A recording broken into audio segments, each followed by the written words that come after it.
Was poppin'. Welcome to Nicky and Moose. I'm Nicky. That's Moose. What's up, Moose?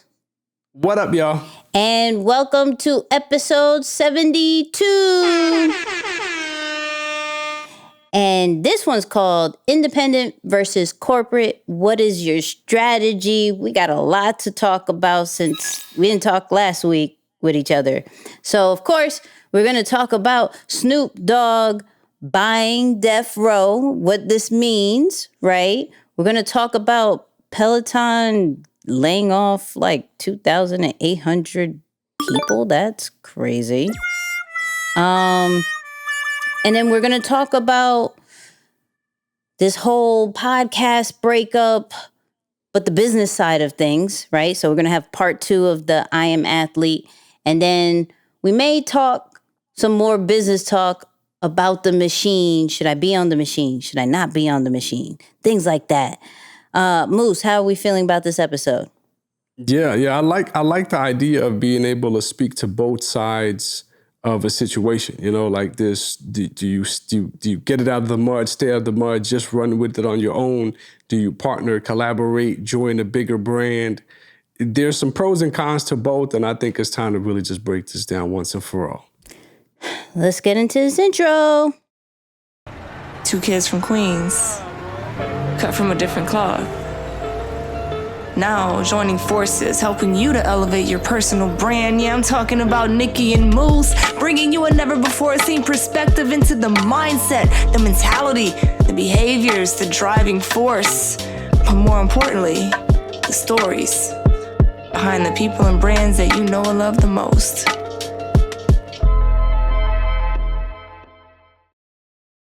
And you know what time it is, the review of the week.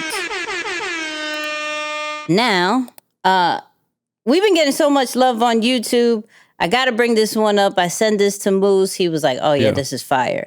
This one says from J Mac TV, I swear this is one of the most impressive podcasts I have ever seen on building an influence on social media. So motivating in my young content creation career.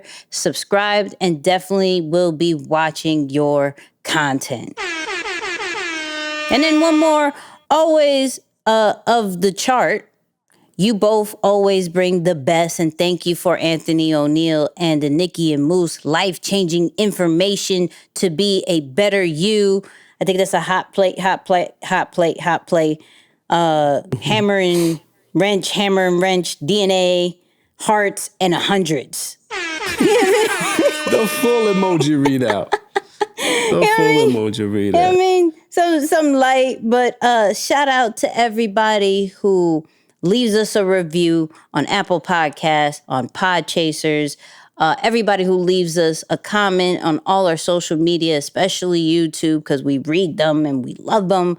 And if you're listening on audio or watching on TV or your phone or laptop, we appreciate you.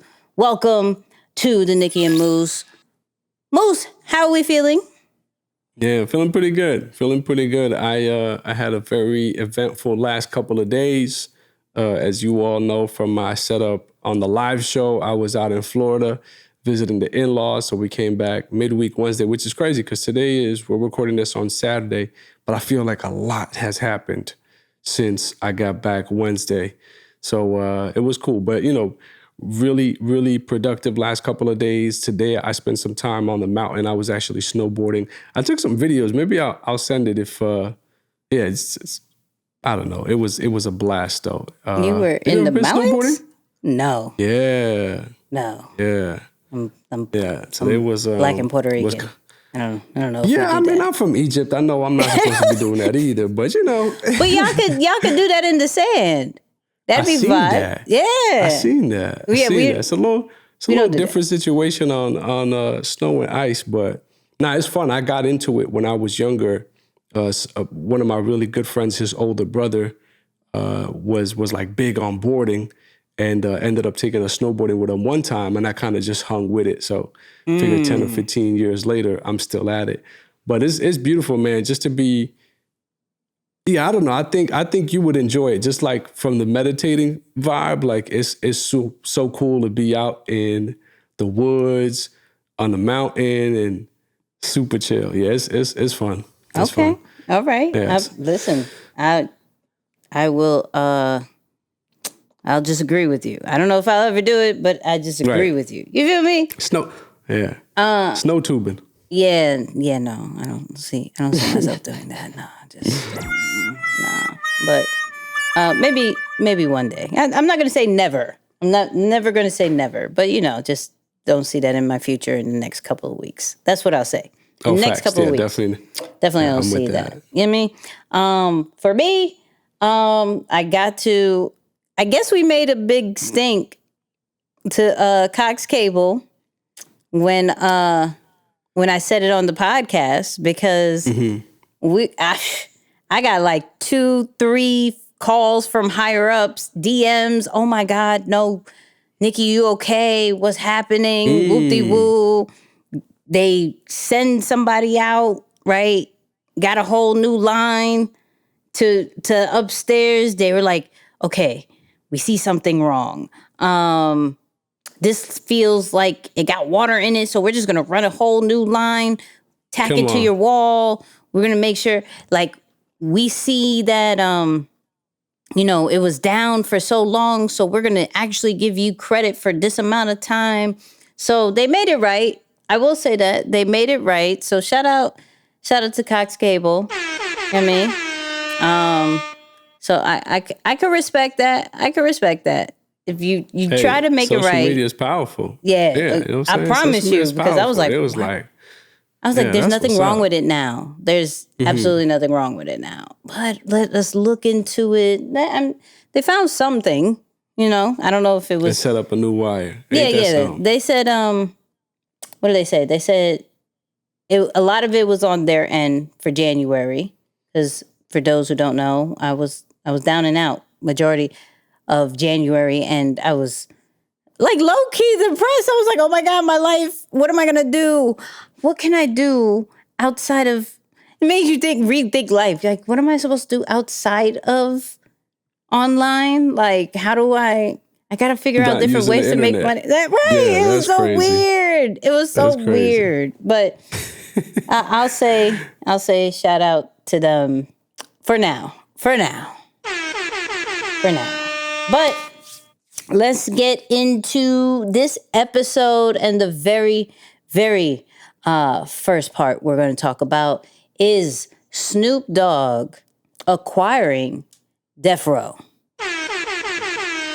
Now, the crazy thing, for those who watch Wallo and Gilly, shout out to them in the millions worth. I messed up their $1 million podcast. worth of game. Thank you. Yeah. I messed it up. I apologize. But they had Snoop Dogg, and he said this about hopefully having Death Row one day. Well, Death Row should be in my hands. I should be running that just like I'm in position at Def Jam. Death Row means more to me because I helped create that. Right. I think they should give me that, let me run that, put the merchandise out, put the music all over the world. Oh my God. Find some new acts, some new West Coast acts, because there's so many acts. Just look at it like this. If they'd have gave it to me 5 years ago, I would have had Roddy Ricch, Ty Dolla $ign, YG. Anything coming out the West would have been on Death Row. Which would have been crazy, by the way. 100%, yeah. Crazy. But this is what he said about his new acquisition. Snoop Dogg, now owner of Death Row Records, said, "I am thrilled and appreciative of the opportunity to acquire the iconic and culturally significant Death Row record brand, which has immense untapped future value. It feels good to have ownership of the label I was part of at the beginning of my career and as one of the founding members. This is an extremely meaningful moment for me. I would like to personally thank the team at Blackstone, MNRK, and especially Dave K, because I'm not going to say that full name, who worked collaboratively with me over several months to make this exciting homecoming a reality. I'm looking forward to building the next chapter of Death Row Records. Yeah, I like that. I like that. That's fire. You know, like I think the first lesson that immediately stands out to me whenever I think of something like that happens, and it's always a great advantage for you who are looking to be a part of a team or to even invest in a business. Whenever you see a founding member take back control, in most cases, not all cases, but in most cases, it is a good sign because founding members or people who are a part of the core group, they understand the ins and outs of an industry and of a business model in a way that nobody else does. So when I see something like this happening, for one, there is a personal connection. Like it's something that he obviously cares about. He helped create it. He was a part of it. There is some history there. So he's coming back to it.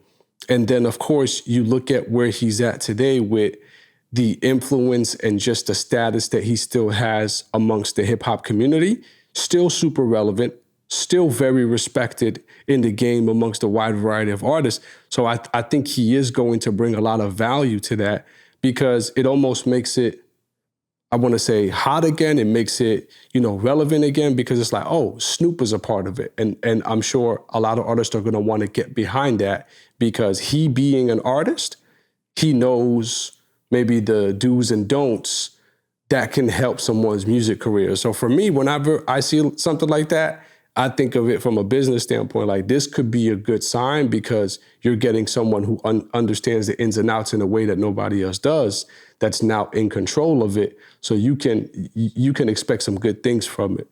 Yeah, that is super iconic for the simple fact that he started there. And it's funny because he recently, and we covered it, the position that he did in Def Jam was like a creative director, right? Mm-hmm.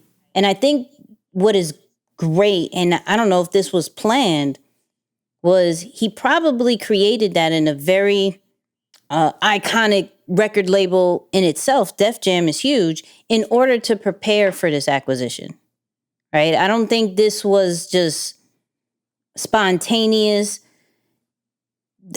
Death Row went bankrupt years ago. And so that knew that Blackstone had them just chilling for a bit. Nothing really happening with it.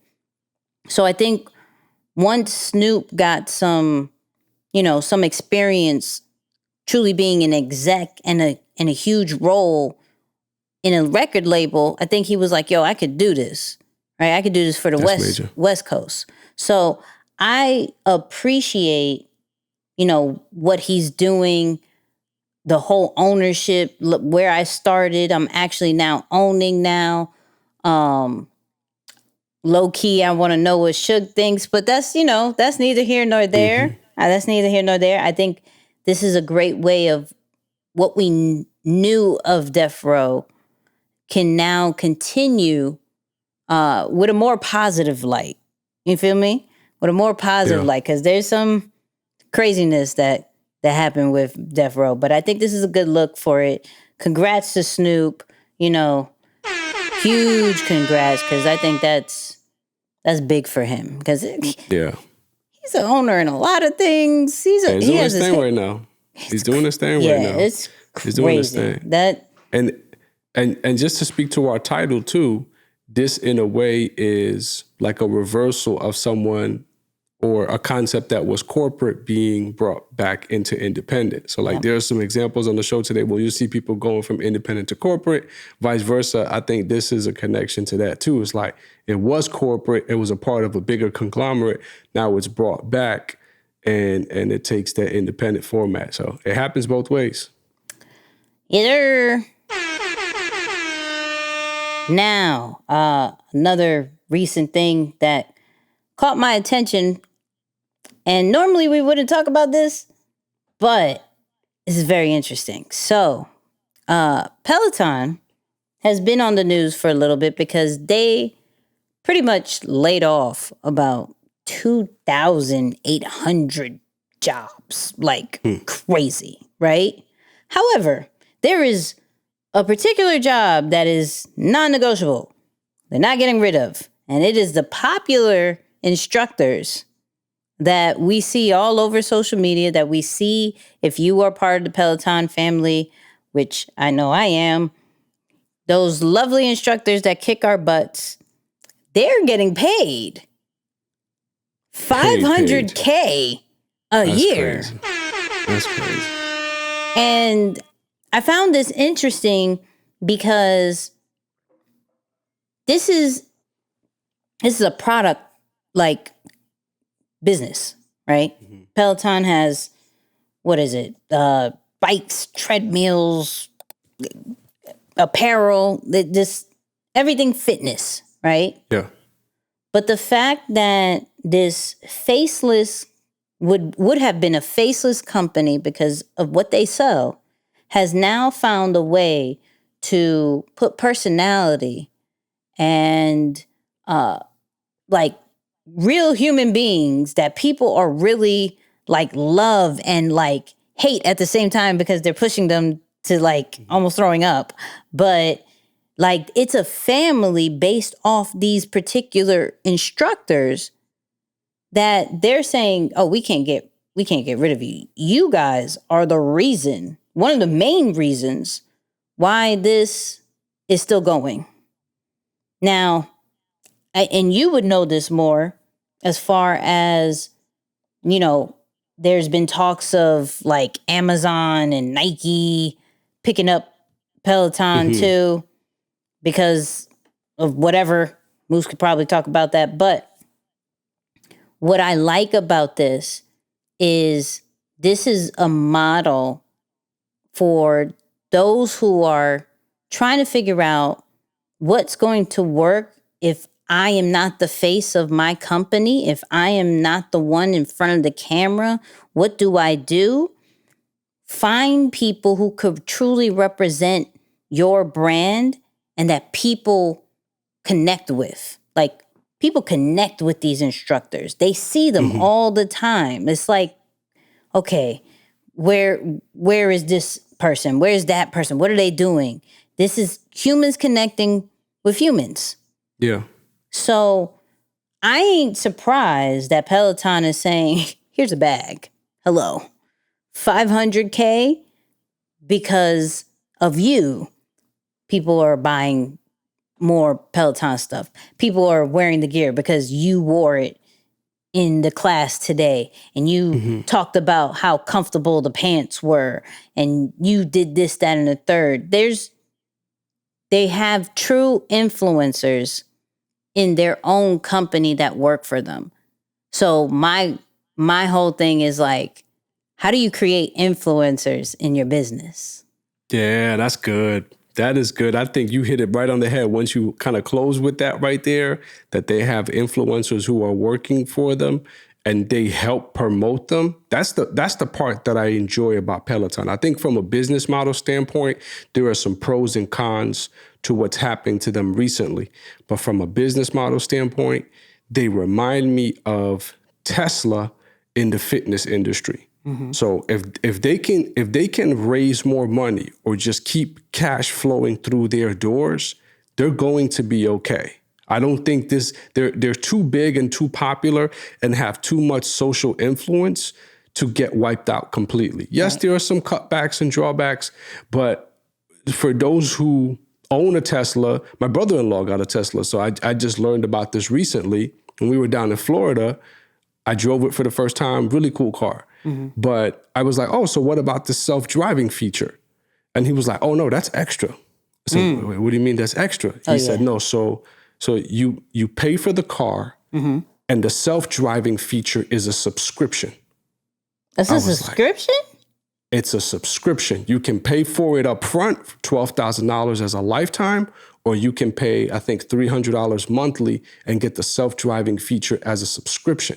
So if you look at what you look at Peloton, you pay for the bike up front, but there is subscription and other things that you can purchase, right, to keep revenues flowing through the door. So they have brand ambassadors, like you said, influencers, these social icons that they help pump them on social media because they end up attracting more people through their doors. I'm willing to bet, I don't know this for sure, there's actually a guy who, when I was doing the boxing classes for a minute, he ended up leaving the studio and is now a trainer for Peloton, and he's introducing boxing to their platform. Yeah, really cool. I did that. I did the boxing joints. Oh, did you? Yeah. Oh, his name is Rad. He's actually, I believe he's Dominican too. I saw a Dominican guy. Yeah, that's him. That's him. Really cool guy. Really cool guy. He just got on there, I think, a couple months ago, which is dope. But my point is, I'm willing to bet that the contracts, to some extent, have some level of exclusivity, which to say like, hey, okay, so, or a non-compete. Hey, we're going to pump these resources into you. We're going to pay you good money so you don't have to go out and do this on your own. Yeah. But as a result, just bring back these people here. So I think it's a great concept. I mean, obviously, unfortunate that many people are getting laid off at one time. Right. It's that portion of it gives me like a little Clubhouse type of vibe, because Clubhouse during the pandemic was booming. Oh yeah, absolutely. And I don't think people saw or expected such a quick decline, even with Peloton. As gyms opened, more options became available. People want change. That led to a decline. But again, I think it's a very like innovative and kind of refreshing concept. I don't think it'll get away. So hopefully they'll bring some of those people back. But it'll be interesting to see what happens in the coming months. Hey, I like the Peloton. I do the boxing classes.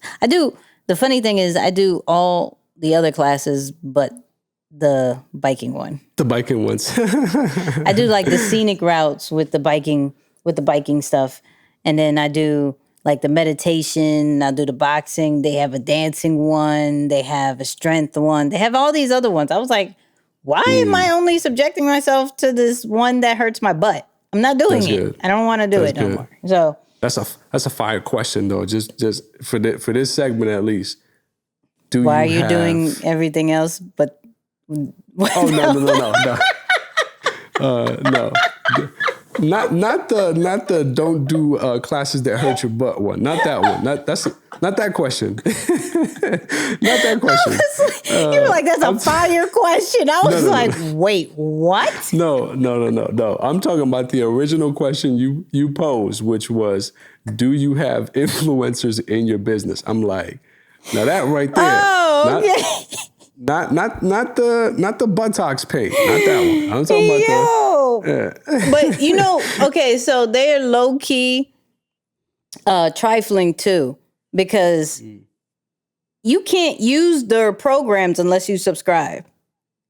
I don't think there's like a free situation. Like you have to use the bike, you have to do the subscription.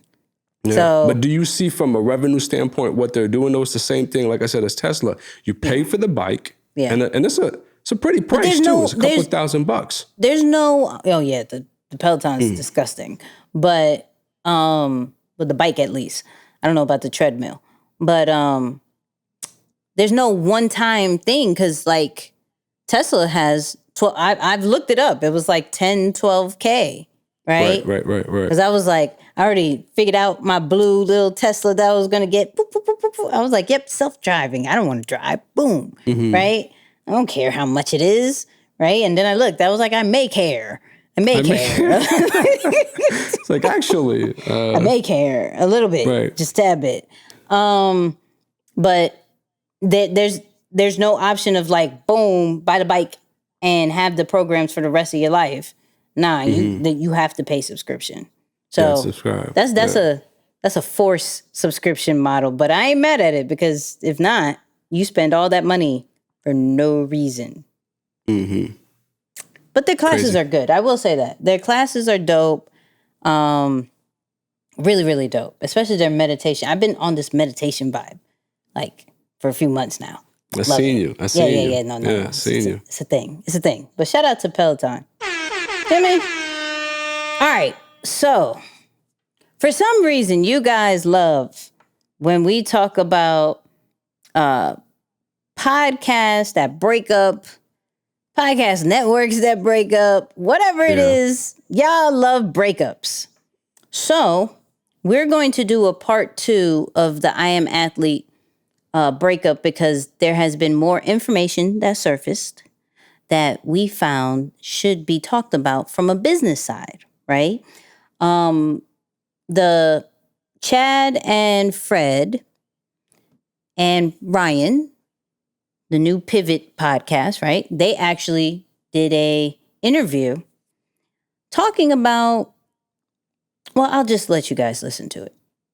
For us, it was a blessing in disguise to be able to join together with Ryan, create a company, create our show, and really just try and push the culture. The biggest thing that Fred said was create a company. Right. So with that, we were able to create a company and learn from our previous failures.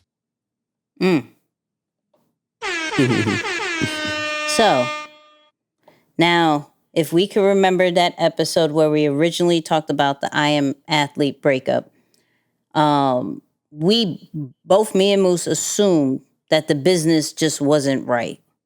So the way they had explained it before was I can't even say the word, the foundation. I tried to say the word and I messed up just like Fred in that interview. The foundation had just changed, right? What they originally came in for is just not, and they didn't do the paperwork right. Like, well, they didn't do the paperwork at all. It was more like, let's come together and we'll do this on, while this happens. But the success happened so quick that they couldn't get on exact terms that they wanted to. And it just fell off, right? Cool. So now what they're saying now is, oh no, if we do this, let's get the paperwork. Let's do this. Now, the thing is, that's one side of the things, right? Seeing how we have an idea and we want, we just want it to work and see how it is, and then we can figure out the business later. I found another side of things where we have a top podcast as well, not us, Wallo and Gilly, right? And how they started their podcast. They started their idea, and see how that works. Logo done. I got the attorney, LLC, filed the trademark, and I said, listen, I'm going to need you to sign this. Tomorrow we're going to set this account up. And then it's on. It was on from there. We got different parts to play. I'm never going to do it. Gil is the that could go in his DM and say, yo, what's up? We pulling up. And I'm like, all right, come on, let's do it. We want to, we want to. I'm just going to do all the other. Okay, bet. We got to make sure we get this. We're going to be there. I got the mics. I got boom, boom. I'm that. And we not in competition. We both financially cool. We ain't worrying about stuff. So it's like, that's what makes it so good about us. And he know his role, and I know my role. Y'all 50-50 down the middle? 50-50. Yeah. Big difference. Yeah, for sure. For sure. But here's my thing about the first one, and and this one comes to my mind first. It's like, that wasn't an original idea. You get me? Like, B. Marshall had come up with this grand vision around creating a lifestyle brand for athletes. Take the podcast, that's like locker room talk. You bring, former players around to discuss and have these types of talks. You guys go through some turmoil and you try to copy the idea, but do it your way.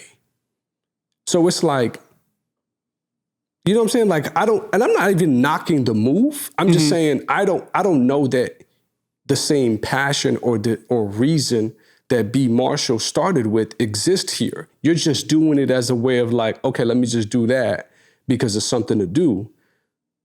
So it's like, that to me, I don't know. I think it's questionable. It's not an original idea. It was just a pivot move and a copy type situation. I don't know. That to me is. Well, I'll say this. That idea for that podcast period isn't necessarily original. Offline we talked about the Players Tribute, right? Oh, that's right. Players Tribute. Yeah. Yeah, and so that particular podcast, I think it's called Knuckleheads, that had Derek Jeter on it, right? For those people who may be lost, we watched an interview that was going to possibly be on the podcast about Derek Jeter, right? And that's another, like, okay, athletes talking to other athletes about the game and life after, you know? So I don't know if necessarily that idea is super original, but there's different perspectives with each podcast. There's a different perspective with the one that we saw with Derek Jeter.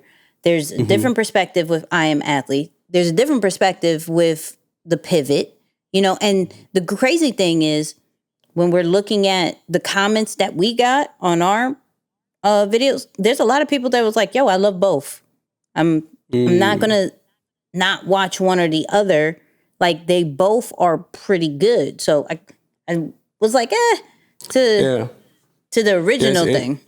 It's interesting because, well, the Players Tribune with Derek Jeter actually started off as like almost a legitimate media company. Yeah. So they just jumped on to podcasting now. So if you think about it, like the Kevin Durant, when he made his decision to leave, I think Oklahoma and go to Golden State, or when he left Golden State, one of the transitions, he wrote a letter. It was like an open letter. So the Players Tribune was like it was almost like a ESPN online type thing where people were just writing letters, or, you know, you would speak directly to the fans and you would release it through there. So they're just introducing podcasting now. What I'm actually kind of surprised too, as I'm seeing the next level, because the new level of podcasting, I think, is media companies. Yes. Right. People are recognizing that you don't just want to be a podcast, you've got to develop a media company. I'm surprised B. Marshall didn't take him under his wing, like under his media company, and give him the podcast. Like, it's like, oh, you don't want to do it this on I Am Athlete anymore. You don't want it to be this way. So why don't y'all get your show under this media company? You know what I'm saying? Like that, I'm surprised that didn't happen, because it would have been a win-win. It's like, okay, I'll still continue to put the efforts. You won't go, and then it's still under the network or it's still under the media company. Yeah, so but that probably also could have been. I will say they're probably scorned from business side. For sure. I'll say that. I can see that. Yeah, they're probably scorned, and I can understand it, but yeah. What's your thoughts on the Wallo and Gilly? I mean, they had obviously an explosive growth. Yeah, like, killing it. I think what I love about them is every move they make is a legit move. Like, they, like you said, logo, trademark, we're under contract. It is what it is. Boom. And we know our roles. I think that was another one of the biggest problems that we've seen in these podcast breakups between Joe and them, as far as Maul and Rory. And then with I Am Athlete, we're not really sure if they knew their roles. They even admitted, Chad and Fred was like, yo, we ended up just being talent after a while. And so once things are legit and you know your roles, there's like, really, you can't stop that. Like, I know why I'm here. Boom. I'm, like Wallo said, I'm the one that's looking at the analytics. I know what to do. I know what not to do for that. I got the mics. I got the cameras. Boom. Gilly is making sure the relationship side, we're getting all these guests from this person, that person. Like, he's taking care of that. I'm taking care of this. And with that, the podcast has been successful. There isn't a hiccup. There isn't necessarily a disagreement, because we're both on the same page. I don't touch your stuff. You don't touch my stuff. And together, it makes a whole thing. Now, another thing I heard was we're not competitive, right? So when roles aren't picked, like roles aren't defined, you tend to be competitive because maybe one may get more shine than the other, right? And if you don't really understand the value of each other, that could then cause some clashing. So I'm looking at it like, okay, if you're going to model from, and it doesn't necessarily have to be podcast. So I don't want everybody to get stuck on the podcast situation. It is more of people getting together for an idea to create business, because podcasting is a business, right? So instead of just being, okay, I love you, we're great, I like you, your perspective is cool, let's talk this out on a podcast, or let's create a business together, let's do something collaborative, right? Instead of just going off of love and heart and everything like that. Okay, if you're serious about this, let's get this business straight, because we're in a world that this could blow up in 2.3 seconds.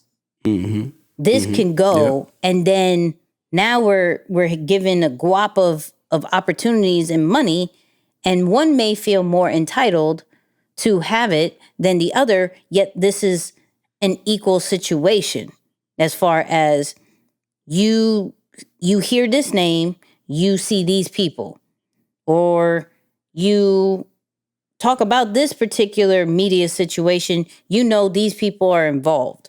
So this is just a lesson of like, okay, we've seen multiple breakups, but here's two people who's doing it right, who's killing it, who's done multiple brand deals, crazy amount of money, has a crazy $1 million deal with Barstool, and is possibly going to re-up on it. So why not learn from that? Like, that's how I'm like, why is there so many breakups if there is a model that is working?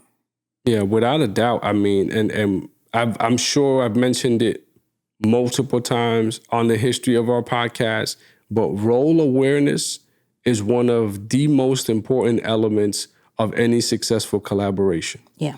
If there's any blurred vision around the two, like you said, it can create competitiveness. One person may feel like they're not appreciated or valued. There's all of this back and forth. You're having to do things twice because you're trying to prove your worth, when it's like, no, but I got that. It's like, no. It's like role awareness is one of the most important elements. Can't stress it enough. Everybody go read the book by Simon Sinek.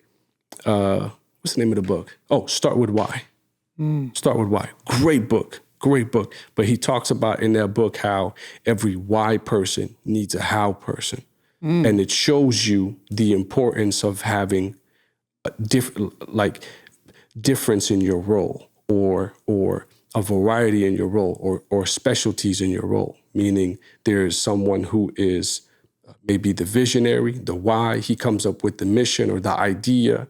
Ensure that you're not just an idea person.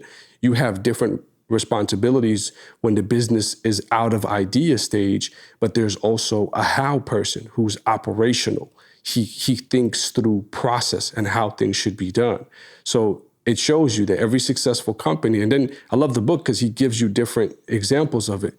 Every why person has a how person, which is exactly that, role awareness, separation of what we're doing together so that it can actually succeed. So yeah, super important. That's good. But now let's talk about independent versus corporate. The title of this podcast. Okay, so let me set this up. We did a live, and got a lot of great feedback about whether to join a machine or not. And machine, when we say that, is more like a platform, a network, a corporate situation, whatever your machine is, right? A bigger situation than what you are independently, right? Now, we have two examples, of course, from a music standpoint, from a person who signed to a record label and their experience in a negative way, and then another person who joined the record label, but for more of a chess move than necessarily just a situation of, I'm signed to a record label. Both had very amazing independent runs, aka who I'm talking about. One is Papoose, and one is Benny the Butcher from the group Griselda, right? Now, Papoose was just recently on Drink Champs and talked about his experience about being on a record label. Let's look into that. He said he had $1.5 million deal. But let's be, the deal. Plus It's not another in his pocket. $400,000 for marketing that had nothing to do with the 1.5. Right. Everybody thought, Pap is up, Pap is high. I never had a record deal. I was getting show money, I was getting feature money, and I was touring. Now I signed a record deal in 2007, so basically I was independent that whole time, getting money. Right. Once I signed the record deal, you have people telling you have individuals in white shirts and suits telling you, you don't need to make that record like that, you need to make it like this. I lost all Jive Records. I lost all creative control at that point. Wow. Let's be particular. So that's one version of it. And now Benny the Butcher, signed to Def Jam after huge success of independence. And this is what he said about why he did it. Is that I need to be in these rooms. Now I can get in certain rooms and I could, you know what I'm saying? Now certain people gotta shake my hand, you know what I'm saying? Well, Trust me. I got so much that I'm trying to do that these moves don't even be about the music a lot of times. It be about my next move, you know what I'm saying? So Hey, it's chess, not checkers. that's a fact. And to be honest with you, I love everybody at Def Jam. Literally two polar opposites of the equation. But in my mind, when you're thinking about independent or joining a larger platform, a larger corporation, just a bigger brand in general, three things come to mind. And if you're in this stage right now, whether you have aspirations of joining, if you're independent, if you want to work back, you got to ask yourself three questions. Number one, who are you? All right, who are you? Are you someone who can get up and dedicate as much energy to your own ideas as you do to somebody else's ideas? Because a big part of the challenge here is there are a lot of people who take this leap into entrepreneurship, but they get up on time for their job, but on Saturday and Sunday, when they say they're going to dedicate time to work on their business or their side hustle, they oversleep or they sleep in. So it's like, so you can wake up short on sleep, tired, maybe not even happy or excited to go to this job or do this work, but you wake up to that on time. But when it comes to you, you can't even get up on time for you. So you got to know yourself first, right? If you're someone's the vice versa, it's like, man, I struggle going somewhere else. I sleep. I'm always late. But when it's time to work on my own stuff, I'm fired up.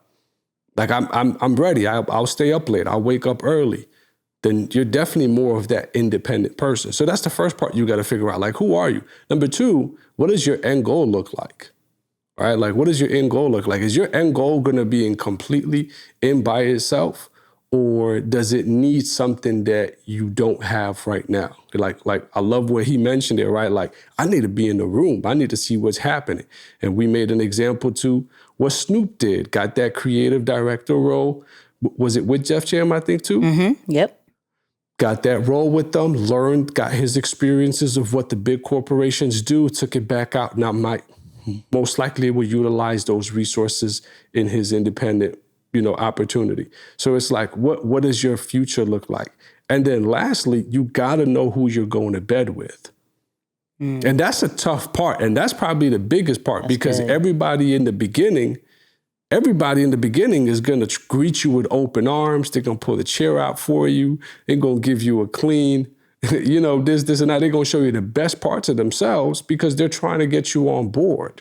But once they recruit you to the team, and the day-to-day stuff starts kicking up, you just never know what's happening.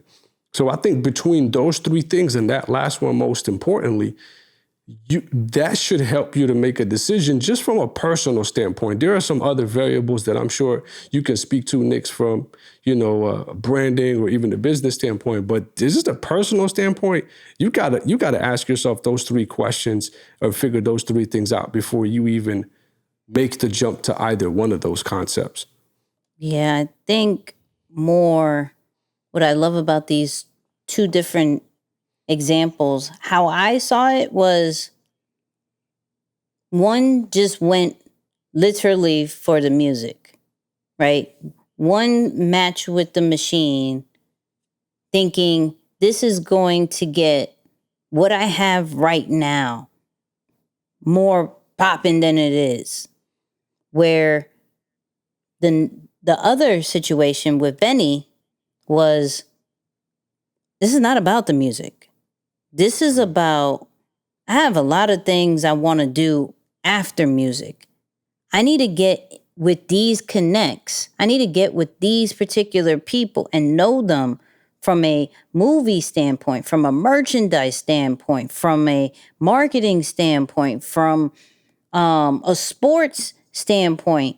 This is not about music. This is about widening my network for my next moves, right? So while one was thinking about the moves at the moment, the other one was thinking about the moves in the future, right? So I look at that now as, okay, from the most part for our brands, we could do it ourselves. We're going to hit a certain ceiling at a certain point.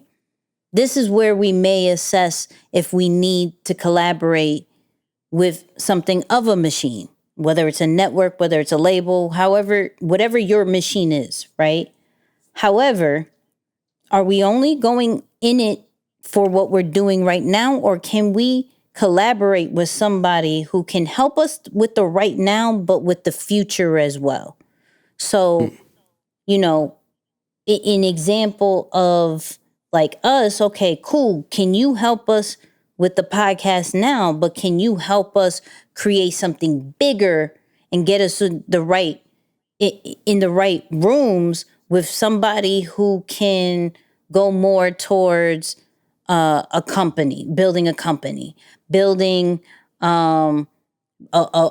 merchandise lane or something to whatever effect that we may want, right? And these are the thoughts that you have to have when you are building your brand and when you are in that business talk is of what can you do for me more than this right now? Yeah. Because that matters to me. Like now is cool. Like I've done pretty good by myself. Like if you have a phone and you have social media, you could get pretty far depending on, your consistency and your drive, right? And if you know how to shake hands and kiss babies with the right people, dolo solo, you can do very well. But now, when we're thinking about global, when we're thinking, not even global, when we're thinking nationwide to global status, who can we connect with? But what is happening afterwards? Because I believe now that, we've been a part of multiple brands, this isn't going to last the whole time. Every brand, a department of the brand or the brand itself dies. Mm-hmm. And sometimes we try to keep it on life support longer than it's supposed to. Yeah. Now, if we was to instantly think 1-2 steps ahead, we could better prepare for that transition of like, okay, cool, we could do this for so long. That has a shelf life of this. Like, and I'll refer to, the Derek Jeter interview that we saw, which just go watch it. Okay, just go watch it. I'm sorry. Can't really reference it. But what they were talking about was athletes have a shelf life and are not really sure what to do afterwards, right? I could refer that the same thing as military. Military has a shelf life of 20 years possibly. And then it's what? You know, being on the top of the industry of whatever industry you are, that has a shelf life. And then what? You know? So it's the then what when we're talking about collaborating with a big corporation, with a huge machine. It is the then what that we should be really having these, you know, these contracts about and these meetings and in these particular rooms. It's the then what that we're setting ourselves up for more than, hey, how can you help me with right now? And if we could think of more than right now, I think collaborating with higher ups than that we wouldn't necessarily be in the same rooms with would make more sense than here, have everything, have all of it. And like how Papoose said, yo, my creative control was gone. Yeah. Yeah. I don't know why I just can't see past the importance of the person, you know, like when you think of start a team or join a team. Yeah. Like I kind of think of independent versus corporate as the same concept. Mm-hmm. Independent, you start your own team. Corporate, you join a team. Yeah. To some extent, right? With some variables in there. Yeah. And the reason why is because, like, the example that comes to my mind is, of course, Troy and Shadi with EYL. Yep. Shout out to them. Right. They made big moves. Did you see that? Yeah, big. I seen that. Huge. 19 Keys situation. Yeah, that's what's up. That's really huge. cool. Shout out to them. That's really cool. And it's like, what's unique is they strike a balance and they do both to reap the benefits of both sides. Right.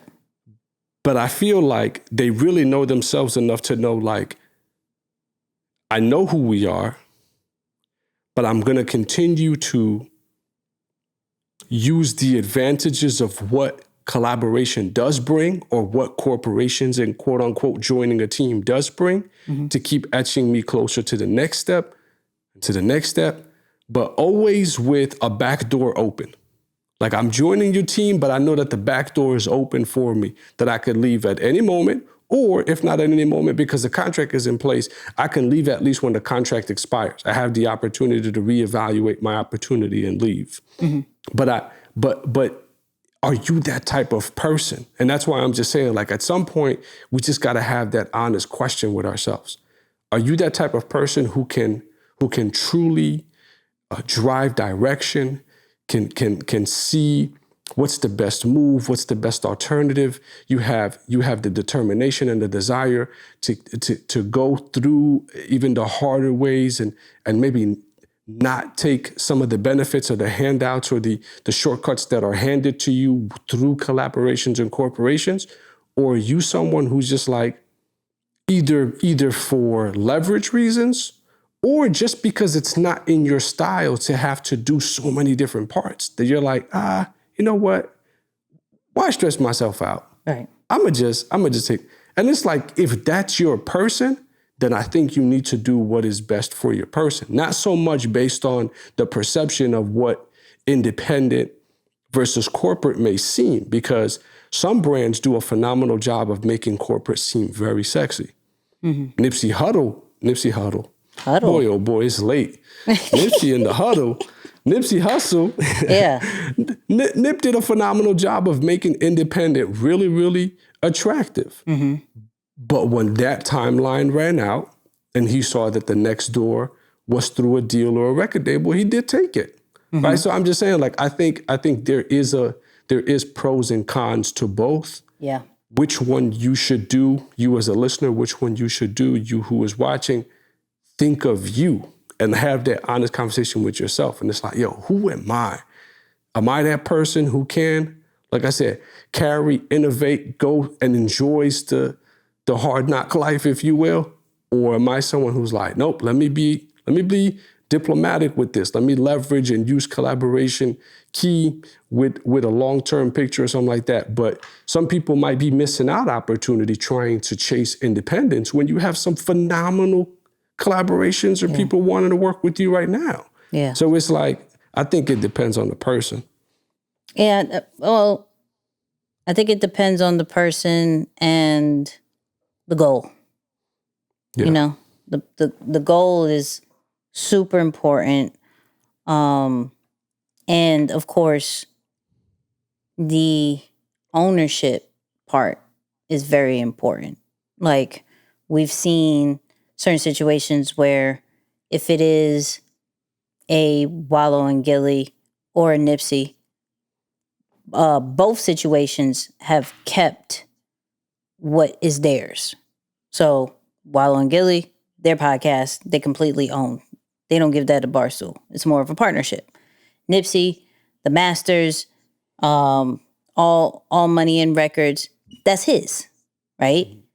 They don't own that. It's a partnership, right? So there's two situations where, okay, Wallo and Gilly partnered with Barstool, which got them, to different levels. And then Nipsey with Atlantic to just more of a global status and a more commercial status, right? Now, if that is the case of I'm trying to get further than I am, but I keep control, that's an option.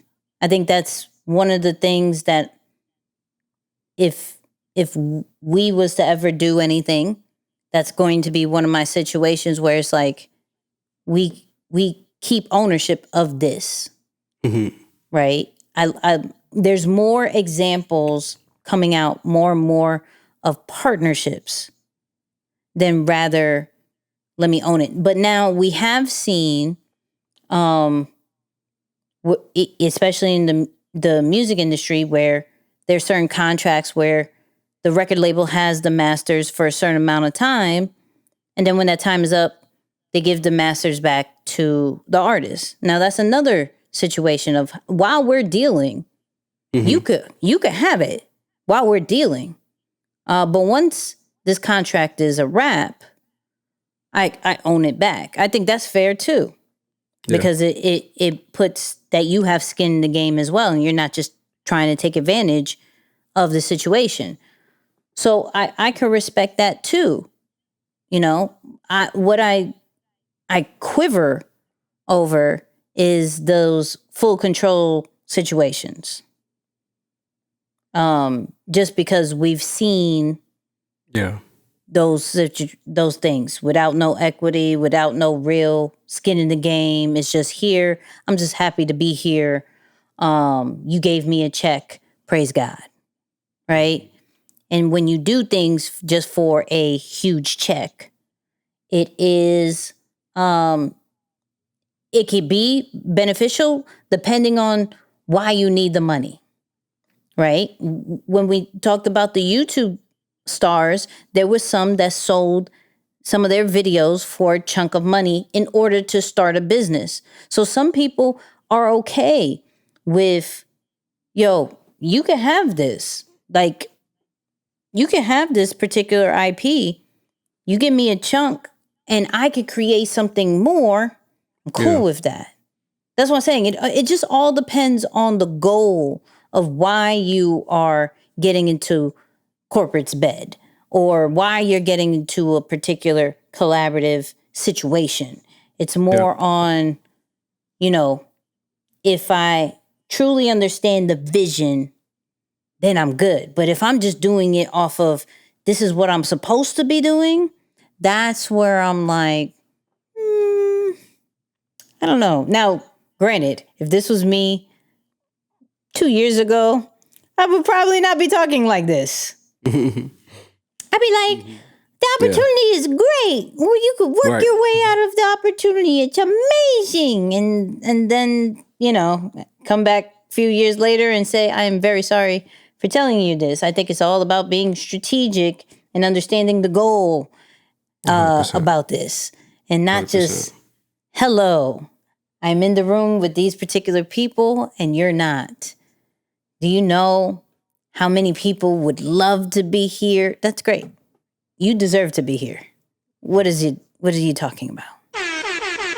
Yeah. I'm just saying. Big facts. I'm just saying. Listen, we are on TikTok. We are on Fanbase. We have an after show that is pretty fire on Apple Podcasts. Okay.